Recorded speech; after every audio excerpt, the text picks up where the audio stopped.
America में किसके sir सजेगा राष्ट्रपति का ताज? डेमोक्रेट्स पार्टी फिर से सत्ता कायम करेगी या फिर रिपब्लिकन पार्टी पासा पलटेगी? इसका फैसला 5 नवंबर को होने वाले चुनाव में तय हो जाएगा और इस फैसले पर नजर रहेगी पूरी दुनिया की, क्योंकि अमेरिका की जनता के फैसले का असर पूरी दुनिया पर जो होगा। इस चुनाव में आमने सामने हैं डेमोक्रेट पार्टी के उम्मीदवार और मौजूदा वाइस प्रेसिडेंट कमला हैरिस और रिपब्लिकन पार्टी के उम्मीदवार और पूर्व अमेरिकी राष्ट्रपति डोनाल्ड ट्रंप। अगर भारतीय मूल की कमला हैरिस चुनाव जीत जाती हैं तो वो अमेरिका की पहली महिला राष्ट्रपति बनेंगी। वहीं ट्रंप जीतने पर दूसरी बार राष्ट्रपति की कुर्सी संभालेंगे। लेकिन किसके राष्ट्रपति बनने से इंडिया को फायदा होगा और किसके बनने से नुकसान?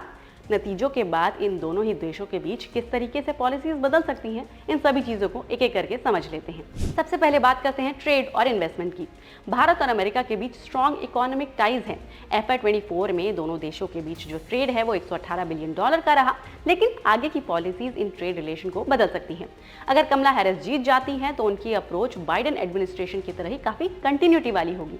वो भी डोमेस्टिक मैन्युफैक्चरिंग को बढ़ावा देने और ग्लोबल सप्लाई चेन पर निर्भरता को कम करने पर फोकस करेंगे।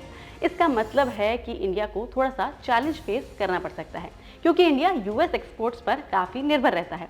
लेकिन हैरिस का इंडिया के साथ पर्सनल कनेक्शन भी है, जो कि दोनों देशों के बीच इकोनॉमिक टाइज को और मजबूत कर सकता है। वो India US trade policy forum के तहत दोनों देशों के बीच ट्रेड और मार्केट एक्सेस को लेकर चर्चा को जारी रख सकती हैं।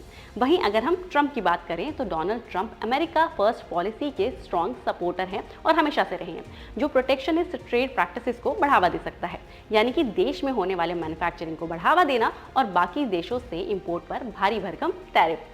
ट्रंप पहले भी टैरिफ इंपोज कर चुके हैं और उनका कहना है कि इंडिया के टैरिफ बहुत ज़्यादा हैं। अगर ट्रंप जीत जाते हैं तो इंडिया के लिए एक्सपोर्ट करना थोड़ा मुश्किल हो सकता है।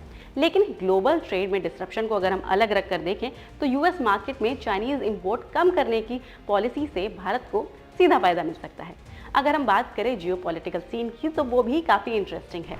हैरिस और ट्रंप जो दोनों ही इंडो पैसिफिक रीजन पर फोकस कर सकते हैं। इंडिया की स्ट्रैटेजिक पोजीशन को दोनों कैंडिडेट्स अच्छी तरह समझते हैं और ये क्वाड अलायंस के फ्रेमवर्क के थ्रू और मजबूत हो सकता है। इमिग्रेशन के एरिया में भी काफ़ी फर्क है। हैरिस स्किल्ड इमिग्रेशन को सपोर्ट करती है, जो कि इंडिया की IT प्रोफेशनल्स के लिए एक अच्छी बात है।